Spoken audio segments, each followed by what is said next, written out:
All right, welcome to Playoff Central Live. Nabil Kareem, Greg Anthony, Sam Mitchell. We got complete post-game coverage coming up. We're going to hear from the coaches, the players, everybody live as they come to the podium and get their reaction to an incredible Game 7. If you're a Celtics fan, because they're moving on, they're going to be facing the Miami Heat in the Eastern Conference Finals. For Philadelphia, one great half, and then that third quarter. Wow, I'm super interested to hear what they have to say. But, I mean, we were watching that almost in disbelief what happened in that third. It was disbelief.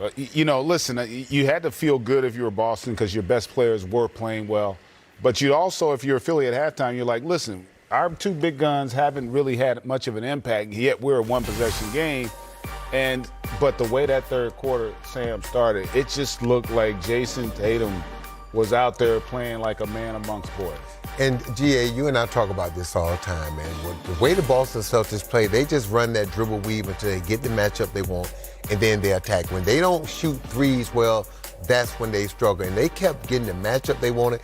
And I think Doc Rivers made the adjustment too late. When he started, by the time they decided to start trapping Tatum, he had 37, and he was on fire. Then at that point, you got to lead. Now you just made the game easy for others to make shots. When you got to make shots in a tie game or a game where it's really close, if you're an other, it's different. But when you have a double-digit lead and now you start trapping Tatum and he's moving the ball and everyone else start knocking down shots, the floodgates open and it wasn't even a game once the third quarter hit because Tatum it seemed like he got going in the fourth quarter of Game 6, GA, and then it just carried over to the night. And it was just confidence. And I think that the point he just made, you go back to Game 6, the entire season on the line. You know the narrative coming into that game for the Celtics. Joe Mazzulla, he's got to be on the hot seat. Are they going to break up that dynamic duo? Jason Tatum just having just a god-awful game. And he hits a shot, and he gets his rhythm, and he comes out today. And, there's all this talk about where he is. And what I try to explain to people, the thing that makes Jason Tatum special is he can have a night like this on the biggest stage. Yep. On a Game 7. It's not just the 51. He led them in scoring, rebounding, and assists. Think about that. 0 turnovers. No turnovers. Yep. When you've played a team 6 times. And they know everything you're going to do. An experienced team. Yeah. I mean, that performance. And Jaylen Brown was terrific also. He had 25 and 6 rebounds. He was solid as well. But Jason Tatum can go places where very few in our league can go. And he showed that to the world tonight. That was an impressive performance by that young man. Think about this. He's been in the top 5 of MVP voting for the last 3 years. At some point in his career, he's going to get one or two. Yeah. It's going to happen. So for all the talking, then this is another thing that blows my mind. Every time we question the Boston Celtics, every time we question Tatum and Brown, can they play together? For the past 3-4 years, every time we do that, one or the other steps up and have a big game and remind us that, shh, we need to stop that foolishness. You, Boston, you would be stupid to break that tandem up. It's the best forward tandem that maybe the league has ever had in the past 10, 15 years. And I got to think back to where a team had 2 forwards, GA, that could rebound, play D, assist, and score the way those guys from all 3 levels. Think about it. Name a team in the last 10, 15 years that had 2 guys at the forward position that can do that. No team, I can't think of it. So why would you break that up? Because these guys have been either to the Eastern Conference Finals or to the NBA Finals, seems like every year for the past 4 or 5 years. Game 7s have been tough. LA Lakers are back in the conference finals and put an end to the Golden State Warriors' incredible run of Western Conference Series wins. Welcome in. It's Playoff Central live here from Atlanta. Brendan Haywood, Dennis Scott, I'm Matt Weiner. Good to have you with us. Lakers went right to work tonight.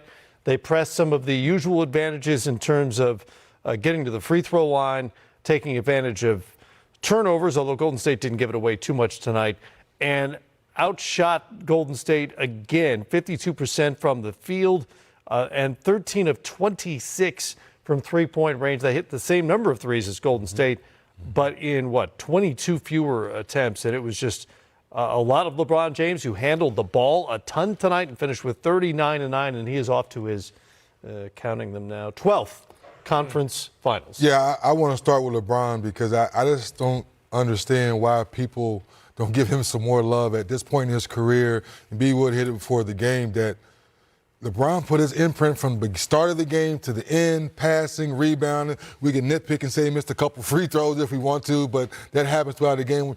43 minutes, Matt? Yep. 43 minutes. So his experience, as you know, playing with him, I don't want to go back to Golden State. I don't want to go back to San Francisco. I don't want to give Steph Curry another chance to prove how good he is, what he's shown us throughout these playoffs. Let's get this thing over with tonight, B-Wood. Yeah, LeBron just came out there focused, controlling the tempo of the game, whether it was getting downhill or hitting jumpers, starting a fast break, controlling the tempo. It didn't matter. He was going to do whatever it took tonight to win this basketball game.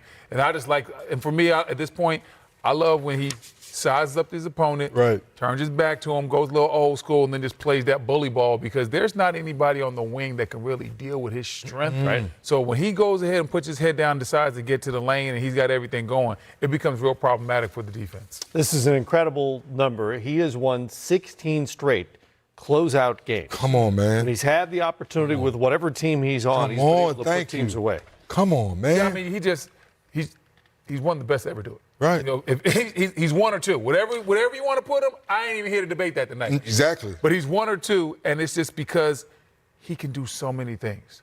He can rebound the basketball. He can score the basketball. He controls the tempo of the game. If he needed to go for a 40-point game, he could do that. Not as much now from a defensive standpoint, but in his heyday, he can defend. He still has defensive moments, makes big-time defensive plays. He's a coach on the floor. He sees things before they happen. He thinks the game. And that's the thing, when you hear LeBron talk now, he talks about the mental aspect of the game. He says mentally he sees the game so much better than he did even 10 years ago. Yeah. Everything is slowing down for him. He's playing a smarter brand of basketball. And as you watch him tonight, you just knew he was not going to let this Lakers team lose. He had that look in his eye, and he controlled things right from the jump. Being coachable, greatest player we can debate, but the fact that he and Darvin Ham are on the same page, Ham said, you know what, sometimes just get off the ball, LeBron, it's okay.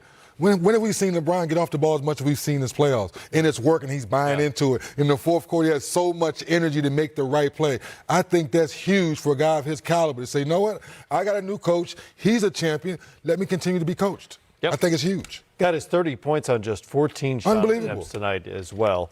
Lakers are moving on to face the Denver Nuggets. Next, let's hear from LeBron and Anthony Davis right after the game on ESPN.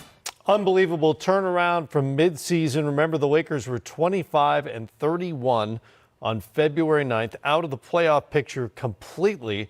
And from there, that was about the time of the trade deadline. Just before the trade deadline, Rob Pelinka pulls off a series of moves, 5 players out, 5 players back, completely remake the roster, and somehow here we are. Rob Pelinka might get GM of the year for that. Man. Let's get to From the outhouse to the penthouse. Let's get to Steve.